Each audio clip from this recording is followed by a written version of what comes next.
Hello, I'm Secretary of State Jennifer Brunner. Let me first welcome you to Columbus. Some of you live in Ohio, and for others, welcome to the Buckeye State. Thank you to our always generous hosts, Governor Ted and First Lady Frances Strickland. Thank you to Ohio Democratic Party Chairman Chris Redfern for organizing this event, along with his dedicated, hardworking staff at the Ohio Democratic Party. Thank you also to my mentor, Senator Sherrod Brown. I regret that I'm unable to join you personally today. I think I speak for all of us in telling you we appreciate your joining us today to learn about how the Ohio Democratic Party is preparing to take advantage of the perfect storm of opportunity in Ohio. It's a smart, aggressive program that will further our work from 2006 to turn Ohio from red to blue, especially in 2008. The image of Ohio and even of the nation has been tarnished by Ken Blackwell's lack of attention and focus on the administration of elections.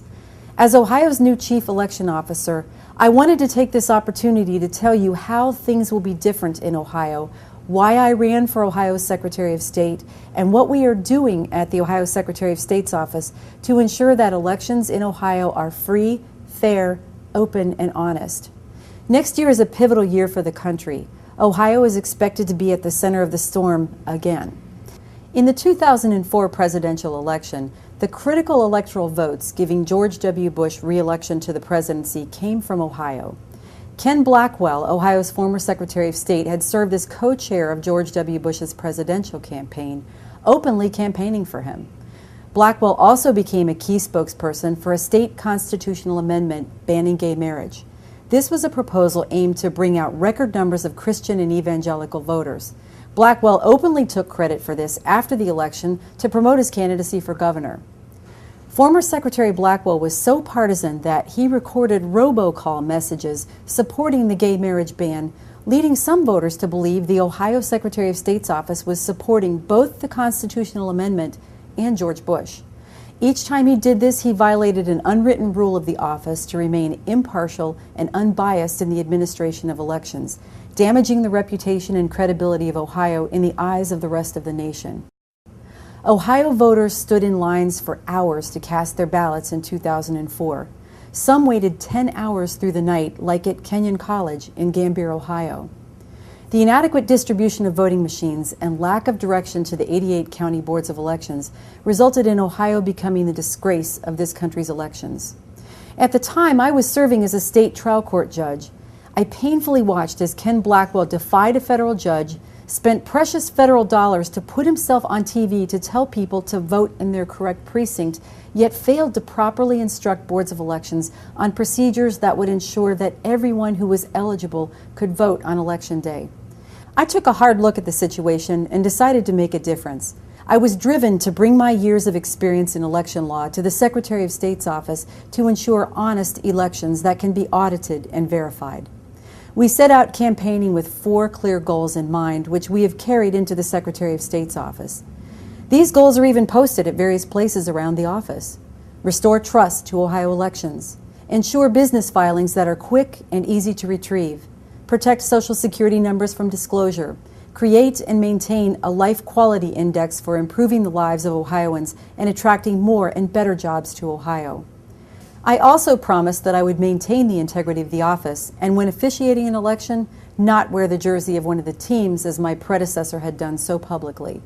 Upon entering the office, we were faced with many challenges inherited from the Blackwell administration from a purely administrative staff and business perspective. For example, the budget for the fiscal year was 2/3 spent, with another 6 months remaining. Illegal bonus payments were issued to 18 outgoing staff members, totaling over $80,000 in the last month of his administration. We inherited 21 lawsuits against the office and are working diligently to resolve or settle these in order to move forward with our goals. However, the challenges that we inherited regarding the administration of elections are greatest as we move quickly toward a looming March 2008 presidential primary. We soon realized that my predecessor had fundamentally neglected his leadership role for Ohio's 88 county boards of elections for 8 years. Among other things, this neglect resulted in a patchwork of election processes from county to county. We discovered how little had actually been put into writing during the last 6 months of 2006. One major impact was that counties interpreted the voter identification law and absentee and provisional voting policies in many different ways, resulting in last-minute federal litigation, forcing more detailed instructions that were difficult to communicate to poll workers who had already been trained.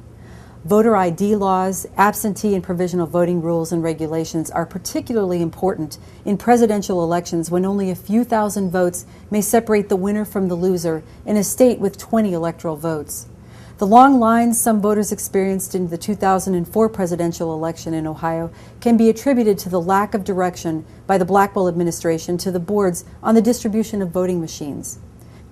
Cuyahoga County, the state's most populous county, has typically experienced election administration problems. By May of 2006, with the institution of new touchscreen voting machines, the county experienced a meltdown, with unofficial results unavailable for 5 days. The chairman of the Ohio Republican Party served as the chair of the Cuyahoga County Board of Elections. The county was facing 2 of its top workers being sentenced to prison for felonies in conducting the 2004 presidential election recount. The board responded by firing its director and deputy director. This did not suffice in creating the kind of accountability that engendered public trust.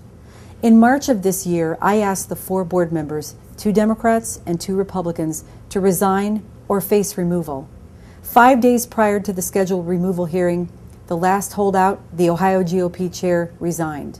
The result was a clean slate for the citizens of Cuyahoga County, creating a hope for improvement that many had hesitated to imagine with the board's longstanding record. A new board was sworn in by early May of 2007, and a new director and deputy director were hired based on merit. The Cuyahoga County Board was placed and is currently on administrative oversight by my office so that we can support and assist the board in successfully administering the 2008 presidential election.